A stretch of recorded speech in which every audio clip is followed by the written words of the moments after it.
제가 옛날에 정말 재밌게 본 게 스릴러가 하나 있는데요. 요람을 흔드는 손. 제가 원래 좀 무서운 영화는 그렇게 즐기는 편이 아닌데 그 영화는 호러 무비라고 하면서도 이게 너무 재밌더라고요. 왜냐면 스토리가 정말 탄탄했었거든요. 이제 그 여자 배우가 둘이가 이제 불꽃 튀는 연기를 해요. 근데 그러니까 주인공 둘 다 주인공인데요. 이제 첫 장면에서 의사 한 명이 죽어요. 그 의사가 이제 그 의사는 산부인과 의사예요. 근데 그 의사를 찾아갔던 이제 손님이죠. 손님인 여자가 느낌이 너무 이상했는 거예요.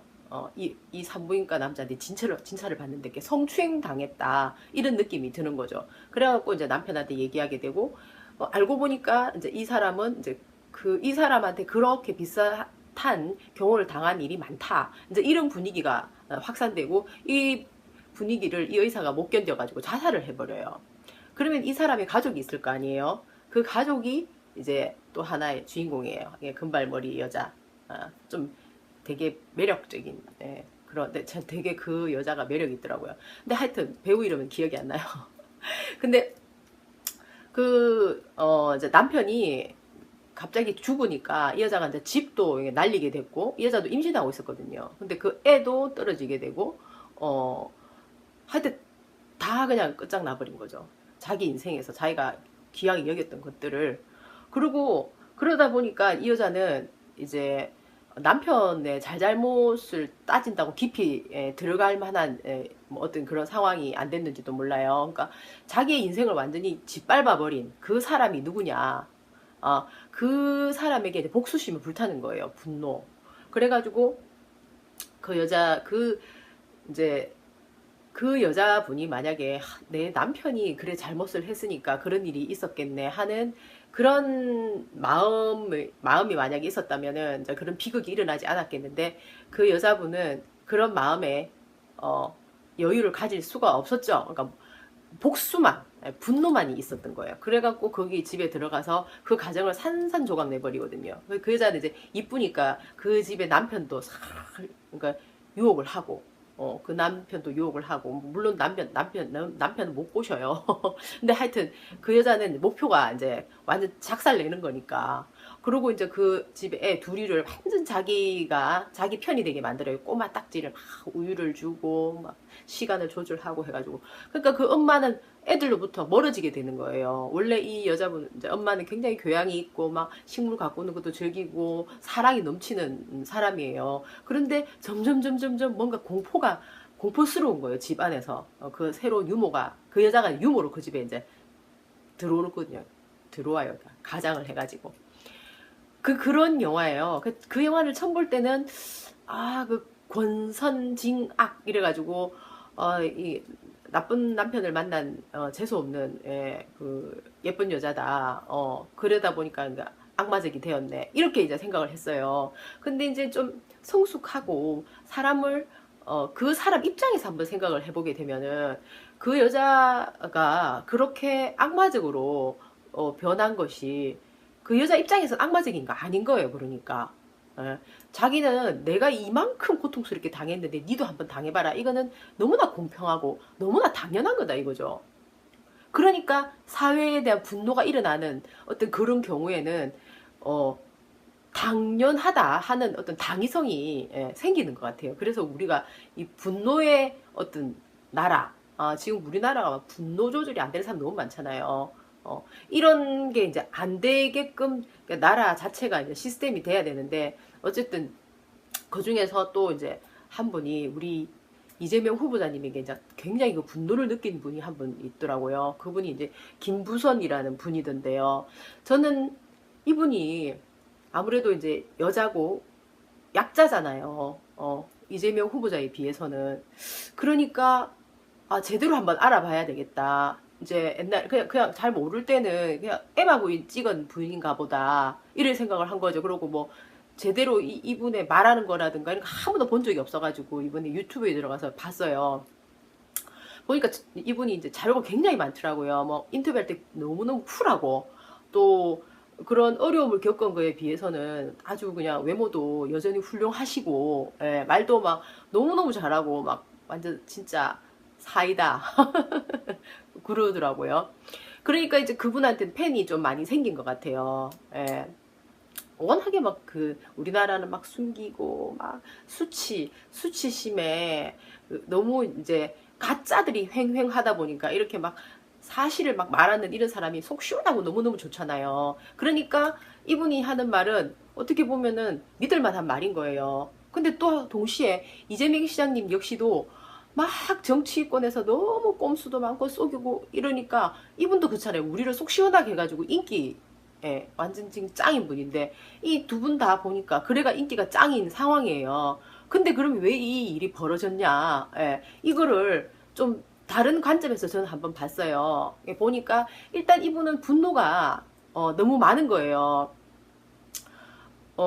그러니까 이재명 시장님도 어릴 때 힘들었기 때문에 어떤 그런 분노의 시간이 있었을 거라고 저는 생각을 해요. 그래서 좀 걱정을 많이 해서 더 많이 연구를 한 거거든요, 그분에 대해서. 근데 그분은 제가 볼 땐 극복을 하신 것 같아요. 이때까지 이게 은행 일치가 계속 되는 걸 보면서 이게 이제 사실 링컨도 굉장히 어려운 시절을 보냈었거든요. 그러면서 이제 그 사람이 자기가 생각하는 게 성과를 내면서부터 이제 자신감을 얻고, 그러면서 이제 자기의 진실함이 통할 거라는 생각으로 밀어붙이면서 정말로 그런 위대한 업적을 내는 사람이 되었거든요. 그래서 저는 이제 이재명 후보자 역시도, 어떤 어려움을 겪어내면서 그분이 굉장히 훌륭한 인격체가 되었다 이렇게 저는 확신을 했기 때문에 이제 지지자가 된 겁니다. 근데 그러면은 이 김부선 이분이 말하는 것도 너무 쿨하고 멋진데 그런데 그럼 왜 이 두 분이 이렇게 됐을까 이 연구를 한번 좀 해봤죠 또.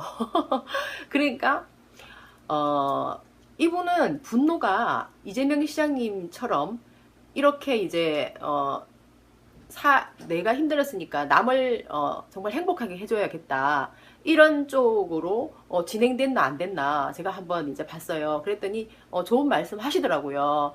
그래 이제 어디 캐도 남마에 나와서 미혼모였는데 힘들지 않았느냐, 미혼모에게 해주고 싶은 말이 뭐냐. 그러니까 이분이 그래 나 힘들었다. 미혼모들이 사회에 나와서 잘 살 수 있도록 그 심리학적으로 정부에서 그 사람들의 심리가 안정될 수 있도록 해주고 그 사람들을 도와줘야 된다. 그 너무 좋은 말을 하는 거죠, 그분이. 그래서 그래서 이제 사람들에게 굉장히 인정받는 분이구나 이런 생각을 했습니다. 근데 보니까 이분이 이제 2013년도 자료 이제 쾌도남마에서 굉장히 이분을 좋아했나 봐요. 그래갖고 또 한번 초대를 했더라고요. 초대를 해가지고 근데 이제 누가 거기 이제 나왔냐면은 이봉규라는 아주 그냥 보수 좀 약간 골통 보수 계시더라고요. 그분 그렇대요. 근데 그분을 이제 같이 모셨대요. 그랬더니 그 자리에서 저기 김부선 씨가 나 갈래 이랬는 거예요. 나는 저런 보수 답답한 사람하고 얘기 못해. 그러면서 이제 가려고 하는데 박종진 그 앵커가 잡았답니다.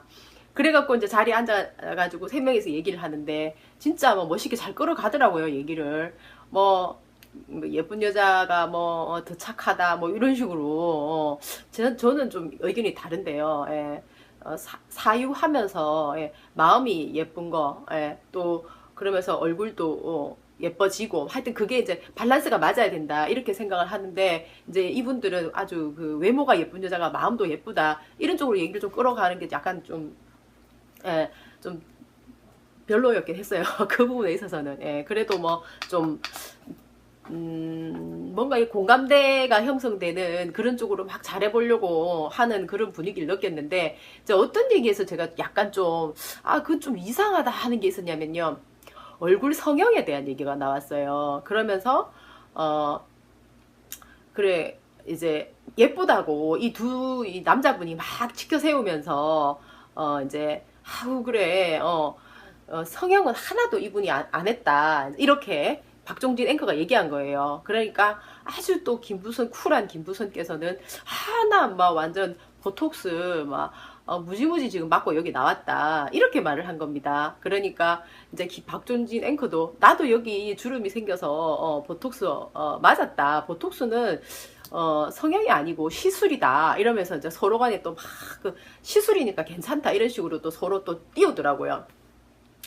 그런데 갑자기 김부선 그분께서 하시는 말씀이 그래 사람들이 너무 그래 성형을 많이 하고 얼굴이 그렇게 뭐 자기 얼굴이 없는 그런 그래서 막 그 예쁜 거를 너무 그러니까 많이 추구해가지고 요즘은 노인이 없다.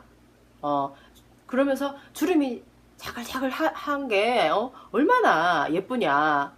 그 자체에 그 노인이 얼마나 아름답냐. 나는 그 노인이 더없이 아름답다 생각한다. 자연스러운 인간이 정말 예쁘다. 이렇게 말하는 겁니다. 근데 이제 그 전에 그분이 바로 이 말하기 직전에 뭐라고 했냐면은 보톡스를 온통 맞고 나왔다고 그랬어요. 박근혜 대통령이 왜 그렇게 보톡스를 맞았나요? 얼굴 팽팽하게 하려고 그렇게 보톡스 맞은 거 아닌가요? 근데 그분도 얼굴에 온통 보톡스를 맞고 왔다고 쿨하게 딱 때려놓고 그냥 요즘 사람들 너무 늙지도 않고 예뻐지려고 한다면서 그러는 거예요. 자글자글한 주름이 예쁘다고 하면서. 그래서 제가 아니 저 쿨한 분이 갑자기 왜 저러나 그러니까 한마디로 말해서 이분이 약간 정치 성향이 있나? 말을 싹 바꿔버리는 거예요. 예. 그래가지고 그것만으로는 안 되죠. 그래서 좀 더 보니까 이제 뭐 그때가 2013년도였어요. 근데 2014년도에 이제 아파트 난방 투사라 해가지고 이제 좀 유명세를 떨치면서 새누리당에서 이분을 청문회에 초대를 했더라고요. 예, 더민주가 아니고.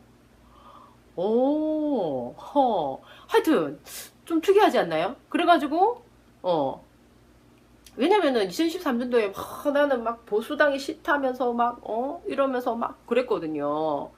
그러면서 또 이제 박근혜 대통령이 좀 잘하길 바란다. 하여튼 그런 거는 뭐 검증되기니까 좋다고 생각을 해요. 일단 그 상황에서는 옛날이니까 그럴 수도 있잖아요. 아직까지 박근혜 정권이 이렇게 쭉 지나온 게 아니니까 그거는 저는 이제 그 보면서 그 시대적 상황 그걸 좀 이해를 했어요. 근데 2014년도에 난방비 투사에서 새누리가 이분을 모시고 갔다는 것 그것이 조금 좀 이상했었고요. 그 다음에 또 이제 2014년도에 난방비 투사였는데 2016년도에 뜬금없이 서울 광화문 광장에 이재명 그 시장님이 단식 농성하고 있는데 이분이 가셨더라고요. 그래서 아니 왜 그때 이분이 가신 게 뭐 난방비 때문에 갔다고 하는데 거기서 비디오를 보니까 그 안에서 막 그 사람들이 밖에 꽉꽉 있고 안에 김부겸 뭐 의원이 있다가 밖에 나와가지고 김부선 이 여자분 배우 이분하고 이렇게 얘기를 한참 하더라고요. 아마 난방비 얘기를 한 것 같아요. 그러고는 비디오가 끝이 났는데 연합뉴스에 떴더라고요. 뭐가 떴냐면은 성남시장 찾아갔는데 성남시의 그 직원들이 자기를 폭행을 했다 이렇게 신고를 했대요. 종로경찰서에다가. 그랬는데 2시간 만에 또 뭐 철회했답니다. 그분이 왜 그랬죠? 왜 철회했을까요? 그분이 뭐 청와대에서 불러도 안 간다고 막 청와대에서 막 와서 그냥 좀 이렇게 시중 들으라고 옛날에 그랬대요. 그래도 안 간다고 막 했을 정도로 그러고 난방비 그거 문제 갖고 투사를 했을 정도인데 왜 그랬을까요? 2시간 만에. 그래서 그것이 좀 저는 좀 이상하다. 이렇게 쿨한 분이 왜 그랬지? 끝까지 안 밀어붙이고. 그러면서 제가 이제 보니까 2009년도 5월달에 이재명 시장님한테 그래 그 뭐지 노무현 연결식에 왜 안 가고 옥수동 집으로 가라고 했냐 이런 내용의 뭐 이렇게 페이스북에다가 뭘 올렸나 봐요. 올렸는데 그때가 5월 22일 어디 계셨냐고 물었는데 5월 26일 이날이 연결식이었대요. 그러니까 노무현 대통령 연결식. 그러니까 날짜가 4일이 차이가 나는 거예요. 그러니까 이분이 주장하는 그날 옥수동 집, 그러니까 노무현이가 돌아가신 그게 연결식을 안 가고 옥수동 집으로 갔다 말했는데 그 날짜가 4일이 차이가 나는 거예요. 거기서 좀 이상하지 않나요? 근데 거기서 이제 이재명 시장님이라고 말 안 했지만 분명하다, 이제 이렇게 사람들이 생각하게끔 이름은 말 안 해도 뭐 피부가 하얀 변호사? 성남 사는 총각 행세한 변호사? 그렇게 말을 하다 보니까 사람들이 그런가? 하고 생각하게끔 해서 시간이 이렇게 많이 불러오게 만든 거죠. 그런데 이재명 이제 후보자 입장에서는 입장을 냈더라고요. 이제 처음 만난 게 양육비 변호사였는데 양육비 문제 때문에 찾아왔대요. 변호를 좀 해달라고. 그런데 이제 이재명 후보자가 사무장을 시켰답니다. 근데 사무장이 양육비 그걸 받았나 안 받았나 자료를 검토를 해보니까 양육비를 받았더래요. 받으면은 변호를 해줄 수가 없잖아요. 그래서 그냥 거절을 했대요. 해줄 수 없다. 그랬는데 그 길로 이분이 또 페이스북에다가 뭐 이렇게 뭐 이제 좀 섭섭하고 또 이렇게 원망, 사회에 대한 원망인지는 잘 모르겠지만 하여튼 원망 스킨 글을 이렇게 올리고 내리고 하는 과정에서 이 정치 스캔들 만드는 사람들 많잖아요. 그런 거 되게 좋아하잖아요.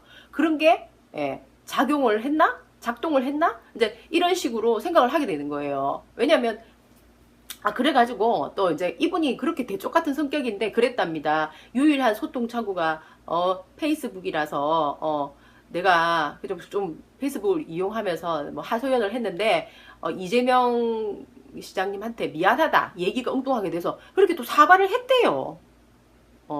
그러면은 매사에 그렇게 쿨하고 정확한 사람이 사과를 했을 때는 사람들이 이제 저렇게 했으니 저렇게 해갖고 저 내용이 저분이 저렇게 마음이 그래서 그랬나 보다. 왜? 그 사람이 그렇게 지금까지 방송에 나와서 쿨했기 때문에 그냥 그대로 믿은 거죠. 근데 지금 갑자기 지금 이 엄중한 시국 아니에요. 저는 뭐 박근혜 대통령이 맨날 엄중 할 때는 전혀 엄중하다 생각 잘 안 들던데 지금 이 상황은 너무너무 국민 입장에서는 엄중하다 생각이 들어요. 완전 소름 끼칠 만큼.